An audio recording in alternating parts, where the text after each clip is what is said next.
وَلَا تُلْقُوا بِأَيْدِيكُمْ إِلَى التَّهْلُكَةِ، اور اپنے ہاتھوں سے اپنے آپ کو تباہی میں مت پھینکو. وَأَحْسِنُوا، اور اچھے کام کرو. إِنَّ اللَّهَ يُحِبُّ الْمُحْسِنِينَ، بے شک اللہ تعالیٰ پسند کرتا ہے نیکوکاری کی روش اختیار کرنے والوں کو. اور جو کرامت ہوتی ہے اس کے اندر شک کرنا یہ عقیدے اور ایمان کی کمزوری کی دلیل ہے.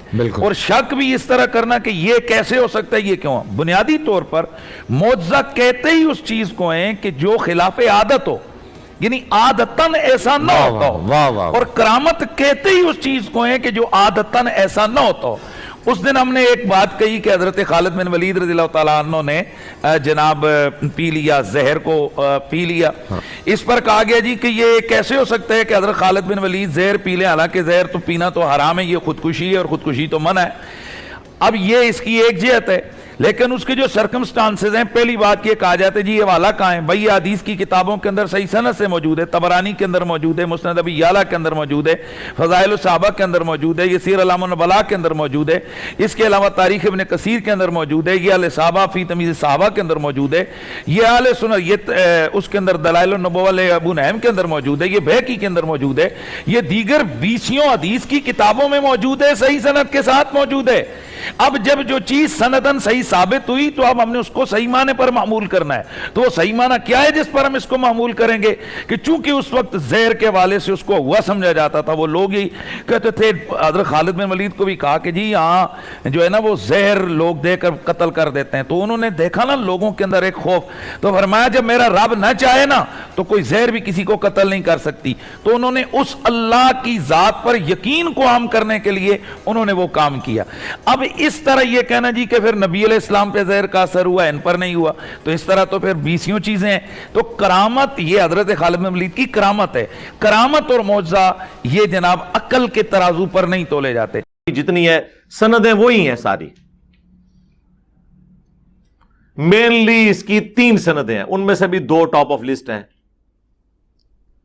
اور ان دونوں روایتوں کے اندر یہی تابعین آتے ہیں جن کی سماعت ثابت ہی نہیں خالد بن ولید سے. اور تیسری جو موجم کی روایت ہے اس کے اندر سفیان بن عیینہ اور اسماعیل مدلس ہیں اور عن سے روایت کر رہے ہیں. اور امام مسلم نے مقدمے میں لکھ دیا صحیح مسلم کے، جو صحیح مسلم کا حصہ ہے، کہ مدلس کی عن والی روایت سماع کی تصریح کے بغیر صحیح تصور نہیں کی جائے گی. لہذا یہ ساری کی ساری روایتیں اصول محدثین پہ فارغ ہیں. لیکن اب کس نے کو کھول کے کتاب پڑھنی ہے؟ بس کتابیں اٹھا کے رکھی جا رہے ہیں، پڑھ کے اگے بھی پڑھو نا، لکھا کیوں ہے. اب امام ہیثمی ابن حجر اسقلانی کے استاد ہیں، انہوں نے انجینئر صاحب کی ویڈیوز نہیں دیکھی ہوئی. وہ بریلوی نہیں ہے، وہ دیوبندی نہیں ہے، وہ اہل حدیث نہیں ہے، وہ شیعہ نہیں ہے، وہ اہل سنت کے بڑے امام ہیں. اس زمانے میں تفریق نہیں ہوئی تھی. انہیں نہیں پتا تھا کہ میرے مرنے کے 600 سال بعد انجینئر صاحب میری عبارت اٹھائیں گے اور فرقوں کی دکانیں بند، the damage has been done کر دیں گے. کیونکہ انہوں نے تو ابھی بھی اپنی پبلک کو وہی پڑھنا تھا جی، وہ اس کے رجال جو ہیں وہ ثقہ ہیں اور سند متصل ہے. اگے بھی پڑھنا، اگے انہیں لکھے ہے امام ہیثمی نے کہ جو ابو بردہ ہیں یا ابو الصفر ہیں، ان کی سماعت خالد بن ولید سے ثابت ہی نہیں ہے. اور وہ روایت کیا ہے جی کہ خالد بن ولید رضی اللہ تعالیٰ عنہ سے لوگوں نے کہا کہ ہمیں خطرہ ہے کہ آپ کو اجمی لوگ کہیں زہر نہ دے دیں. تو انہوں نے کہا لے کر آؤ زہر. تو انہوں نے بسم اللہ پڑھ کے زہر پی لیا اور کہتے ہیں جی ان پہ کوئی اثر نہیں ہوا. کہتے ہیں یہ کرامت ہے. تو چونکہ یہ کرامت ہے لہٰذا ہم اس بنیاد کے اوپر اس کو حلال ثابت کرنے کی کوشش کریں گے، یہ بات کہہ کے کہ کرامت ہوتی وہی ہے جو خلاف عقل ہو. سر اس سے کسی کو انکار نہیں ہے، لیکن کرامت وہ نہیں ہوتی جو خلاف شرع ہو، جو شریعت کے مطابق نہ ہو. اسلام میں زہر کھانا حرام ہے، یہ ہے اصل مقدم. کسی حدیث یا آیت میں نہیں ملے گا کہ بسم اللہ پڑھ کے ساکٹ میں 2 انگلیاں ڈال دیں تو آپ بچ جائیں گے. یہ ایون خالد ابن ولید کے بارے میں انہوں نے مشہور کیا جی، ان کے پاس ایک بندہ زہر لے کے آیا، انہوں نے بسم اللہ پڑھ کے پی لیا. استغفر اللہ. یعنی خالد ابن ولید جو ہیں وہ مطلب آپ سمجھتے ہیں کہ وہ آپ کے بزرگ بابے تھے؟ وہ صحابی تھے بھائی، وہ بابی نہیں تھے. وہابی تھے, وہ صحابی تھے, مطلب ان کو نہیں پتا تھا کہ مطلب اس قسم کا معاملات ہو سکتے ہیں. اتنا بڑا رسک کوئی لے سکتا ہے کہ وہ زہر جو ہے استعمال کرنا شروع کر دے؟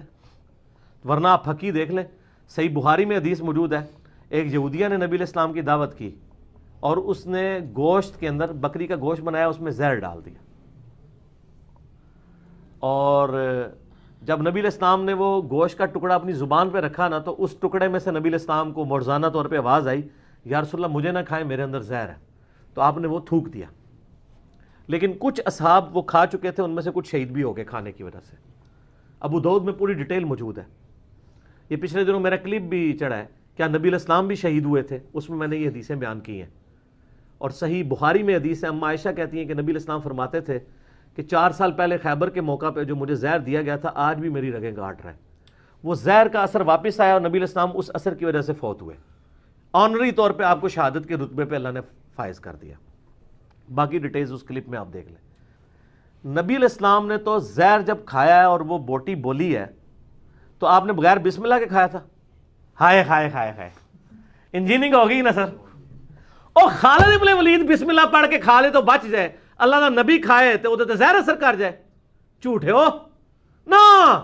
اور نواں دور آ گیا جس میں گلی گلی سے آواز آ رہی ہے, نہ میں وہابی نہ میں بابی, میں ہوں مسلم علمی کتابی. یہ کتنی بڑی کتابی بات میں نے کی ہے کہ صحیح بخاری میں موجود ہے کہ نبی علیہ السلام کے اوپر اس زہر کا اثر ہوا, آپ کے صحابہ شہید ہو گئے. بسم اللہ پڑھ کے ہی کھایا تھا نا انہوں نے, یا تے کو نبی بغیر بسم اللہ دے کھاندا سی, نعوذ باللہ. تے ایک کہانی کرائی ہوئی خالد بن ولید بسم اللہ پڑھ کے پوری بوتل پی کے کچھ بھی نہیں ہویا. تسی بھی جڑے بزرگ رکھدے انہوں لیاؤ نا, اسی بزرگاں تو جان چھڑائیے انہوں نے, بسم اللہ پڑھ کے زہر دے بھی ہے. بزرگوں نے تو جان چھڑا لئیے نا اسی. اور یہ ہوا ہے پریکٹیکلی. اس قسم کی بیہودہ باتیں آپ کو کتاب و سنت میں نہیں ملیں گی, لیکن کرسچینٹی چونکہ ٹیمپرڈ فارم میں ہے, وہاں آپ کو یہ کہانیاں ملیں گی. ڈاکٹر ذاکر نائک کا جو 2000 کے اندر مناظرہ ہوا تھا ولیم کیمبل کے ساتھ امریکہ میں, وہاں پہ جب کوسچن آنسر سیشن ہوا نا, تو ایک مسلمان نا زہر کی شیشی اٹھا کے آ گیا.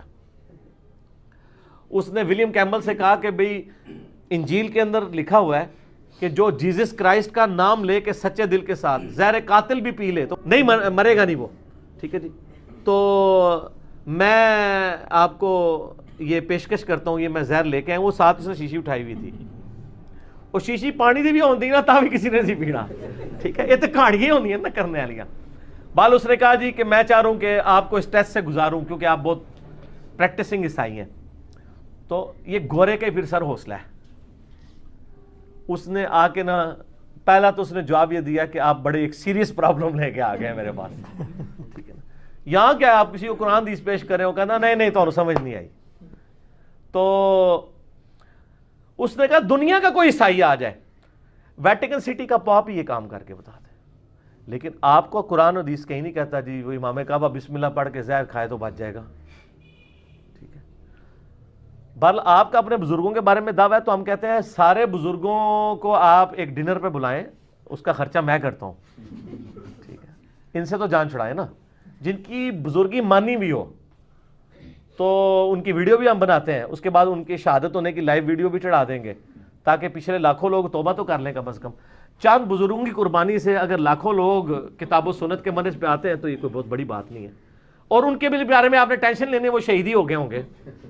ٹھیک ہے, شہید ہوئے نا.